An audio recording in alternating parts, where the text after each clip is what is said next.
সকালবেলায় ছেলে চলে আসলো ক্যামেরার সামনে দেখো। হ্যাঁ, এখন আমি ভিডিও করছি, কিছুদিন পরে আমার ছেলে শুরু করবে। এটাই তো বাস্তব। কারণ এখন মোবাইল খুললেই দেখা যাচ্ছে প্রত্যেকেই তার বাচ্চাকে দিয়ে কনটেন্ট তৈরি করছে। তাহলে আমি কেন পিছিয়ে থাকবো? আমিও চেষ্টা করব। না গো, এটা একদম ভুল বললাম। আমার ছেলে কোনো কথাই শোনে না। এখানে আমি এখন সবজিটা কাটবো আর আমার মাঝখানেই দেখো ছেলে চলে আসলো।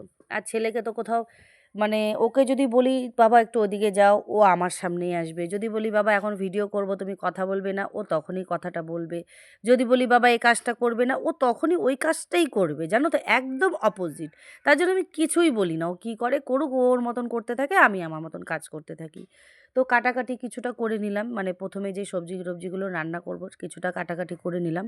তারপরে আছে এখানে কিছু বাসি বাসন, যেটা মাজতে হবে ঠান্ডা ঠান্ডা জল দিয়ে।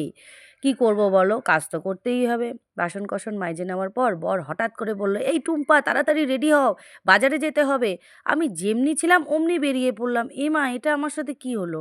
ফট করে দুপা এগোনোর সাথে সাথেই দেখি আমার জুতাটা ছিঁড়ে গেল।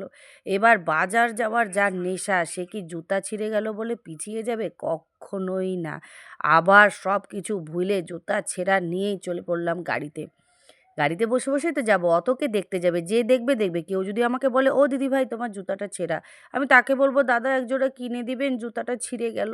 না, এটা কি বলা যায় বলো?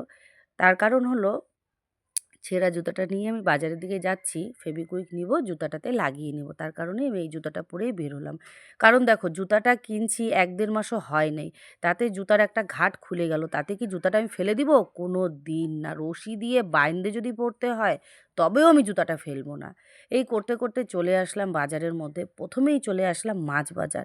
আর এখানে দেখো কত রকমের ভ্যারাইটিস মাছ। তবে হ্যাঁ, সব মাছের মধ্যে আমার চ্যাংটাকি মাছটা বেশি ভালো লাগে। তো এই মাছগুলোকে তোমরা কে কী মাছে বা কী মাছ বলে চেনো, অবশ্যই কিন্তু আমাকে কমেন্ট করবে।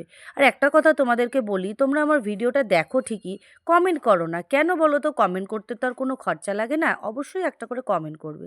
তোমাদের কমেন্টের উপর অনেক কিছু নির্ভর করে, ভালো মন্দ। কারো যদি মনে হয় আমার ভিডিওটা দেখে খারাপ লাগলো, সে খারাপ কমেন্টই করবে। আর কারো যদি মনে হয় আমার ভিডিওটা দেখে ভালো লাগলো, সে অবশ্যই একটা কমেন্ট করবে। একটা কমেন্টের আশায় তো আমরা প্রত্যেকটা কন্টেন্ট ক্রিয়েটাররা ভিডিও তৈরি করি। ঠিক আছে? যাক, অনেক জ্ঞান দিয়ে ফেললাম। সেটা সম্পূর্ণই তোমাদের স্বাধীনতা। এবার বাজারে কিছুটা আগানোর পরে, মানে মাছটা তো নেওয়া হয়ে গেল, চলে আসলাম বাড়িতে। বাড়িতে আসার পর এই মাছগুলো তো আমার মেয়েও কাটবে না।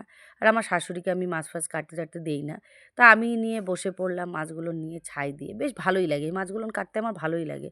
একটু কষ্ট হয় ঠিকই, কিন্তু ভালো লাগে। এখানেই ভিডিওটা শেষ করে দিচ্ছি। দেখা হচ্ছে নেক্সট ডে। আবার তোমরা আমার সাথে থাকবে কিন্তু।